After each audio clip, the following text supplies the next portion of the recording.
마태복음 26장 57절부터 75절 말씀입니다.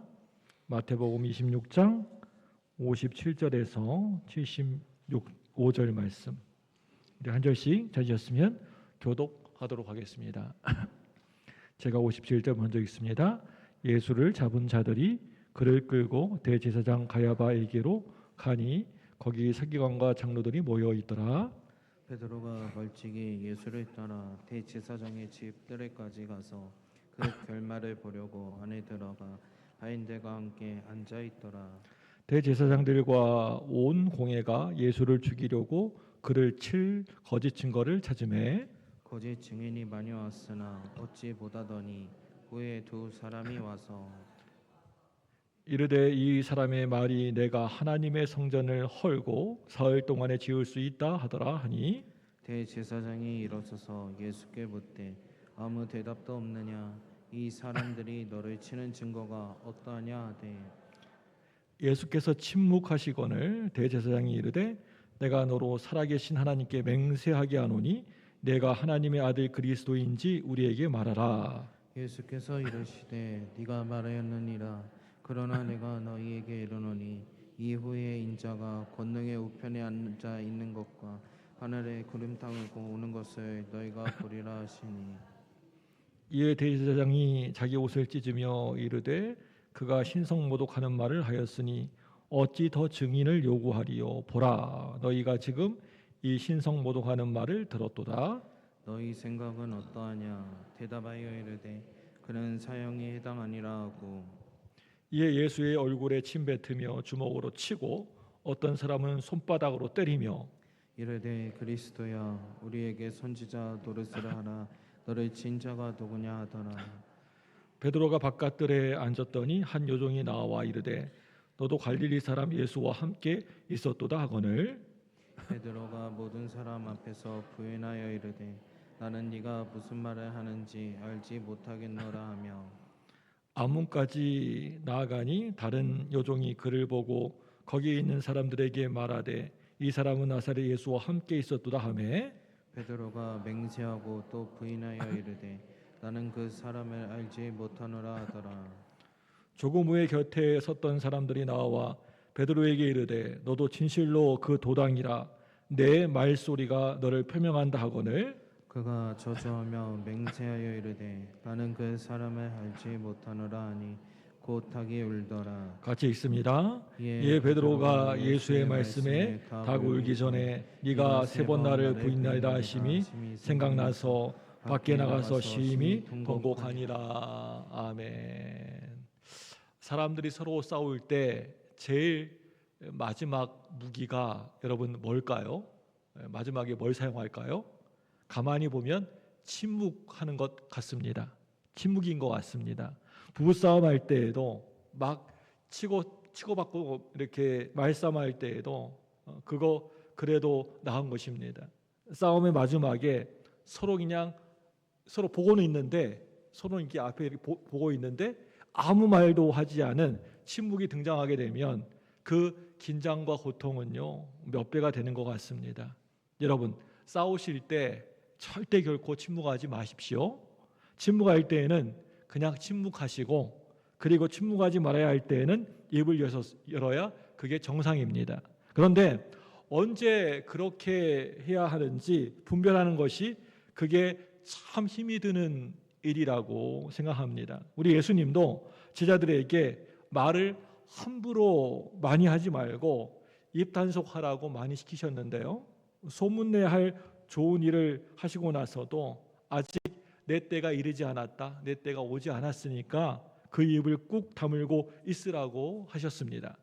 또 한편으로는 예루살렘에 들어가셨을 때, 입성하셨을 때에는 호산나 호산나 하면서 종려나무 가지를 꺾어가지고 막 이렇게 열렬히 환영하는 그 백성들, 군중들을 책망하는 바리새인들을 향해서도 이 사람들이 아무 소리 안 하고 그냥 가만히 침묵하고 있으면 이 길에 있는 돌들이 소리를 지를 것이다. 지금은 침묵할 때가 아니라고 하셨습니다. 이 사람들이 막 호산나 호산나 하면서 환영하는 것이 아무런 의미가 없는 줄로 잘 아시면서도 그렇게 예수님은 말씀하셨던 것입니다. 그렇다면 우리에게 한 가지 질문이 생기지 않습니까? 그게 뭐냐면 언제 우리가 침묵해야 되고 또 언제 침묵하지 말아야 하느냐입니다. 네. 언제 침묵하고 또 언제 침묵하지 말아야 되느냐. 참 쉽지가 않죠. 단순하게 세상에서 말하고 있는 말조심, 말의 힘에 관한 그런 의미가 아니라고 하는 겁니다. 물론 야고보 사도의 말처럼 불의의 세계인 혀를 다스리는 일이 그거 참 중요합니다. 그런데 야고보 사도 또한 이렇게 혀를 제어하라고 말하는 이유는요, 그것은 공동체의 화목과 화평을 위해서 그렇게 말한 것입니다. 그렇게 말한 깊은 뜻을 우리가 알아야 합니다. 자꾸 시기와 다툼이 생기는 것은요, 이 입에서 악한 것이 막 쏟아져 나오기 때문입니다. 한마디로 싸움하지 말라고 하는 뜻이지요. 그런데 그럼에도 싸워야 하는 상황이 있지 않습니까? 우리가 살아가면서 사실 우리는 늘 싸우는 상황 속에 살고 있습니다. 세상을 다스리는 수많은 악한 세력하고의 싸움을 날마다 매일매일 하면서 우리는 살아가고 있습니다. 그 악한 세력에게, 악한 역에게 이용당하고 있는 수많은 사람들이나 세상, 그리고 현실의 문제들과 늘 치열하게 싸우고 있습니다. 그래서 이런 싸움은요, 우리가 피할 수도 없고 또한 반드시 꼭 이겨야만 하는 싸움인 것이죠. 바로 이럴 때 우리가 그냥 가만히 아무 소리도 안 하고 침묵할 것인가, 아니면 침묵하지 않을 것인가 고민하게 됩니다. 그래서 이미 이러한 문제로 교회들이 갈라지게 되었고 또 교파와 교단이 서로 치고받고 싸우는 원인이 되기도 했을 정도로 아주 중요한 문제이기도 합니다. 오늘 본문 말씀도 이러한 싸움의 이야기를 하고 있는데요, 예수님의 싸움과 그리고 베드로의 싸움입니다. 오늘 읽었던 말씀이 앞부분은 예수님의 싸움에 대한 이야기고 또 우리 후반부가 그 두 번째 단락이 베드로의 싸움에 대해서 말씀하고 있습니다. 오늘 말씀 보시면 첫 번째 단락에 예수님이 대제사장 가야바에게 끌려가시는 장면이 나오는데요, 이 장면 여러분 보시면 제사장들과 공회의 의원들 그리고 거짓 증언자들까지 수많은 사람들 앞에서 신문을 당하시는 장면이 나옵니다. 예수님에게 성전 모독죄를 거짓 증인들을 세워서 뒤집어 씌우려고 하고 있습니다. 이 사람들이 너를 치는 증거가 어떠하냐라는 제사장의 신문에 예수님은 한마디 말씀도 안 하시고 계속 침묵만 하고 계셨습니다. 이러한 예수님의 침묵이 가야바를 더욱 화나게 만들었던 것 같습니다. 한마디로 적의 심리를 흩어놓은 것입니다. 더 나아가서 이 침묵이 이제 새로운 질문, 자신들의 입장이 아니라 예수님의 주장으로 관점을 돌려서 다시 묻게 만들었습니다. 네가 하나님의 아들 그리스도이냐? 라는 질문을 받았을 때에는 이때에는 그냥 침묵만 가만히 계시지 않고 침묵만 하고 계시지 않으시고 입을 열어서 적극적으로 그래, 네 말이 맞다. 언젠가는 내가 하나님의 아들이라고 하는 것을 너희들이 직접 보게 될 것이라고 말씀하셨습니다. 침묵의 효과가 분명히 있었던 것입니다. 그렇다면 우리 예수님이 침묵하실 때와 침묵하지 않으실 때의 차이가 여러분 뭘까요? 물론 주님의 이 당시의 마음은 우리가 어찌 알겠습니까? 우리 예수님이 어떤 생각을 가지시고 어떤 마음인지 우리가 어떻게 알겠습니까? 다만 예수님은 거짓에는 침묵하시고 진실에는 침묵하지 않으셨다는 것입니다. 이 사실만은 우리가 알 수가 있어요. 물론 우리가 살아가면서 거짓에도 가끔씩은 침묵하지 말아야 할 때에도 있긴 있습니다. 그런데 그 거짓에 침묵하는 마음은요, 이미 진 것입니다. 그것은 거짓에 수동적으로 동조하고 있는 것입니다. 그러니까 예수님이 지금 거짓 증거에 침묵하신 것과는 완전 다른 거예요. 똑같이 거짓에 침묵하는 것처럼 그렇게 겉으로는 보이지만 오늘 말씀의 예수님의 침묵은요, 거짓에 동조하는 그러한 침묵이 아니고 부정하는 침묵이라는 것입니다. 그래서 계속적으로 침묵하지 않으시고 진리에 대한 다음 질문에는 적극적으로 과감하게 침묵을 깨고 말씀하셨던 것입니다. 무조건 침묵은 금이다, 이런 게 아니라고 하는 말씀입니다. 침묵할 때에도 침묵하지 않을 때도 있지만 그 기준은요, 어떤 상황이 아니고요, 진리입니다. 진짜입니다. 여러분, 진리를 지키고 진짜를 시인한 일에 침묵이 필요하면 침묵하셔야 돼요. 그런데 그 반대로요, 진리를 지키고 진짜를 시인한 일에 침묵해서는 안 될 때에는 여러분, 입을 여셔야 합니다. 이게 정말 중요해요. 근데 우리는 많이 반대로 하지요. 꼭 얘기할 때는, 얘기해야 될 때는 침묵해버리고, 정말 조용히 있어야 될 때는 막 말을 그냥 함부로 해버리고. 그렇다면 여러분, 이 진리가 진짜가 여러분 무엇입니까?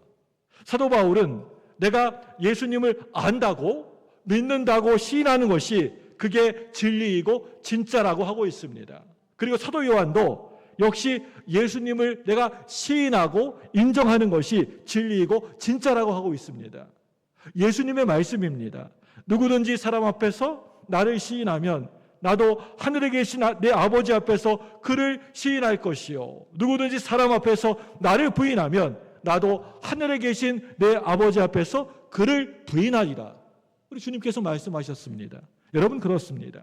진리는요, 진짜인 우리 예수님을 내가 시인하는 일입니다. 이게 진리입니다. 무엇보다도 예수님을 증거하기 위해서, 전하기 위해서 입을 여는 일에 여러분 절대 결코 침묵해서는 안 됩니다.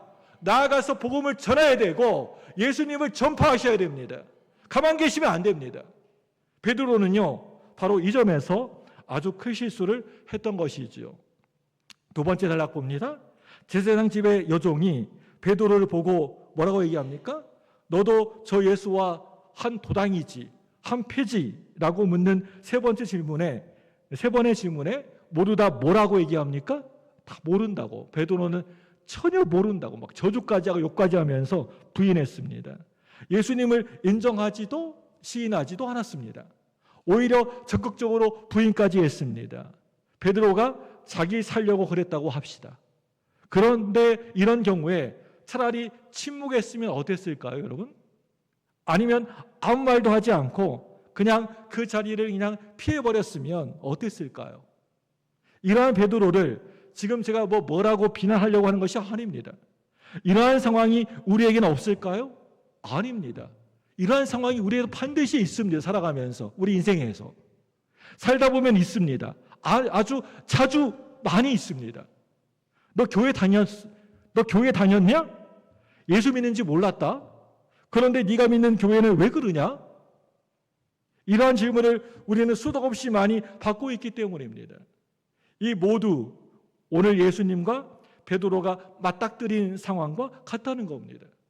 그럴 때 만약에 우리가 아무 소리 한마디도 안 하고 침묵한다면 그 침묵의 의미가 무엇이고, 만약에 입을 열어 말하게 된다면 어떤 말을 할 것인가?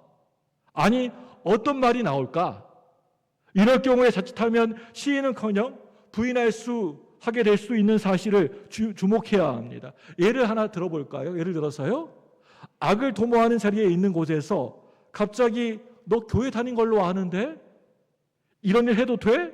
라고 질문 받았을 때 우리 자신도 모르게 오늘 말씀의 이 베드로처럼 교회를, 주님을, 믿음을 모른다고 부인할 수도 있다는 것을 두려워해야 하는 것입니다.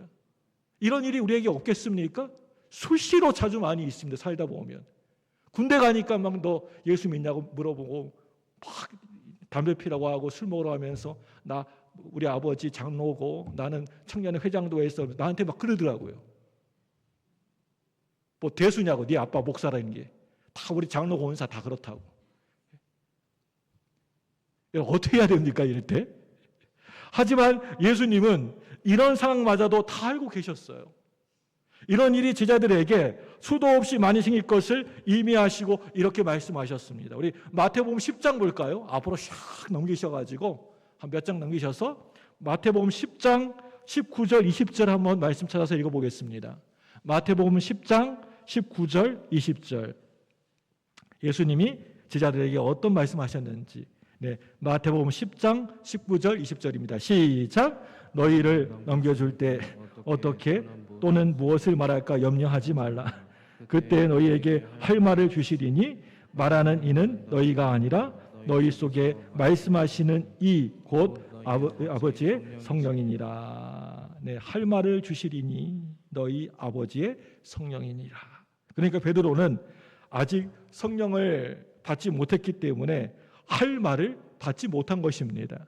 그래서 성령을 받은 후에 술 취했다고 막 비난하고 조롱하는 사람들에게 침묵하지 않고 강력하게 항변을 할 수가 있었던 것입니다. 세상에서 예수님을 여러분이 시인해야 하늘 아버지 앞에서 주님이 우리를 시인하신다는 이 말씀은 들으면 들을수록 마음이 참 무거워지는 것 같습니다. 우리는 우리 자신이 살기 위해서 침묵하지는 않죠. 예, 막 나 살기 위해서는 절대 침묵하지 않습니다. 막 따지고 항변하고 머리끄댕이 잡고 싸우고 기어 이기려고 하지 않습니까? 나에 대해서는요. 그런데 주님을 전하는 일에는 한 소리도 하지 못하고 그냥 침묵만 하신다면, 밖에 나가서 숱하게 사람들 지나가는 데에도 한마디 말씀도 못 하신다면, 예수님에 대해서 침묵만 한다면 그건요 정말 교회답지 않는 모습이라고 저는 생각합니다. 전혀 성도답지 않은 모습입니다. 그럼에도 저는요 이런 상황이 너무나도 두렵습니다. 그래서 기도해야 합니다. 성령님이 나에게 할 말을 오늘도 알려주시고 어떤 상황에서도 일깨워 주시라고 늘 기도하셔야 됩니다. 베드로의 자신의 믿음으로는 도무지 감당할 수 없는 일이라는 것을 아셨기 때문에 그냥 놔두신 것처럼 우리 스스로 감당할 수 있는 일이 아니기 때문에 성령님을 의지하는 것이 최선인 것입니다. 세상의 악함을 보시고 침묵하셨던 그 주님의 그 마음, 베드로의 비겁한 침묵을 이미 다 알고 계셨던 주님의 마음은 두려워하시는 마음이 아니었습니다. 그거 말도 안 되는 헛소리이니 상대도 하지 말자는 마음도 아니셨습니다. 베드로야, 네가 아무리 잘난 척해도 그 정도밖에 안 돼 하시는 마음도 아니셨습니다. 악의 세력과의 싸움은 하나님께 속한 전쟁이기 때문에 주님의 마음은 오직 성령이 이기게 하신다는 마음이실 것입니다. 이 시간 우리 자신의 어떤 상황이든지 우리의 입이 진리와 진짜를 신하기 위한 용기와 담대함을 달라고 성령님의 충만한 임재를 간절히 구하시는 저와 여러분 되시기를 주님의 이름으로 간절히 축복합니다. 기도하겠습니다.